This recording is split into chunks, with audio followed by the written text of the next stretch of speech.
Kalaigsoon, si Kristo kuno, sa dinhi siya sa kalibutan, wala kuno siya magdala og kasulatan. No? Tanawa igsoon, unang sayop niya igsoon, mga igala. Matod pa niya si Kristo wala kuno nagdala og kasulatan or biblos, no? Sa gining biblos igsoon, mga kasulatan sa propeta. No, matod niya wa kuno magdala si Kristo. Ug wa kuno magamit si Kristo og biblos. No?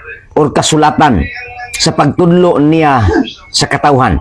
So ato kuno igsoon basahon. O mao na igsoon ang iyahang komentaryo nga nagpamatuod nga wa gid siya entaw alamag sa Biblia. No, tanaw na to kung si Kristo wa ba magamit og kasulatan sa iyang pagtudlo sa katawhan. Ato dong basahon igsoon ko ang Lucas 16, Lucas 4:16 ngadto 21. Paminawan ninyo igsoon kung unsa ning tawhana nga mag-as if ta igsoon nga magtutudlo niya wa day kay balo igsoon. Ingon diri sa Lucas 4:16 ngadto 21. Niabot siya sa Nazaret. Diin siya gidako, no? Ug sumala sa iyang naandan, misulod siya sa sinaguga sa adlaw nga igpapahulay. Ug mitindog aron magbasa.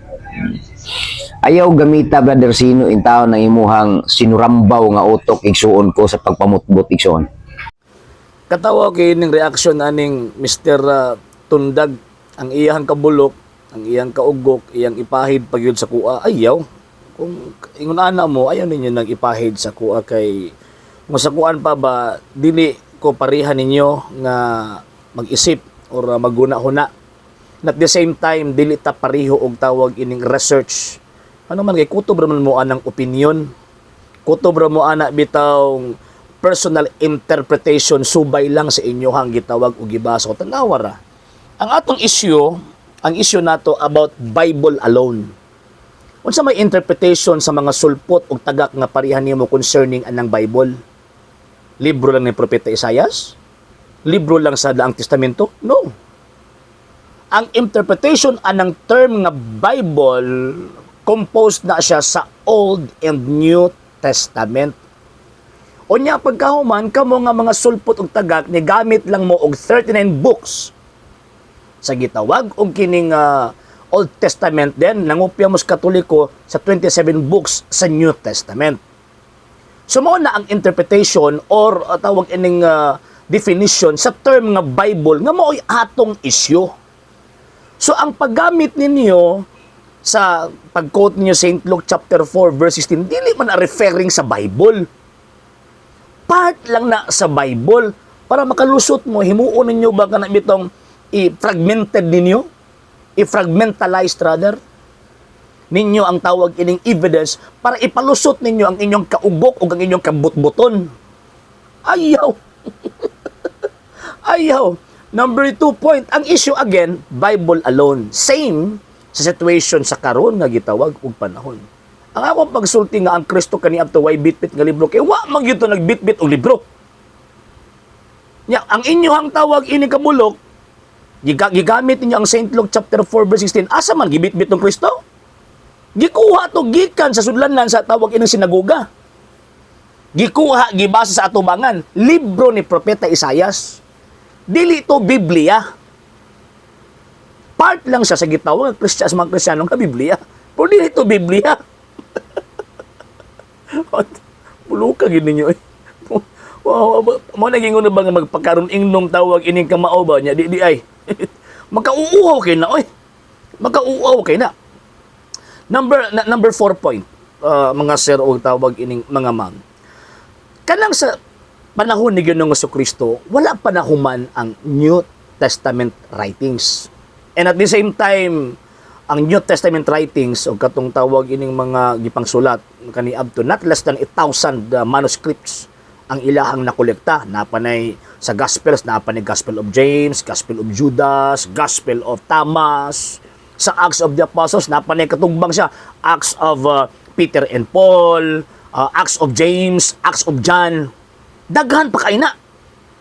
Kung imong tan-aw gyud nga kanang tawag ining writings lang, daghan kinoy. Pero kinsa man ang nagdetermine nga mamahimo nga tuuhan sa mga Kristiyano nga gitawag og New Testament na simbohang Katoliko. Pero na-determine na 300 years after na si Kristo misaka sa langit. So, dili pwedeng magamit nga si Kristo nagamit og tawag ka ng Bible. Ano man kiasa pa na ang Kristo? Wala pa. Wa pa ng Biblia, wa pa nakasuwat ang mga apostol. O di matawag ang Biblia nga Biblia kung wala ng duha. Old and New Testament. Nya, nadami kabahin ana.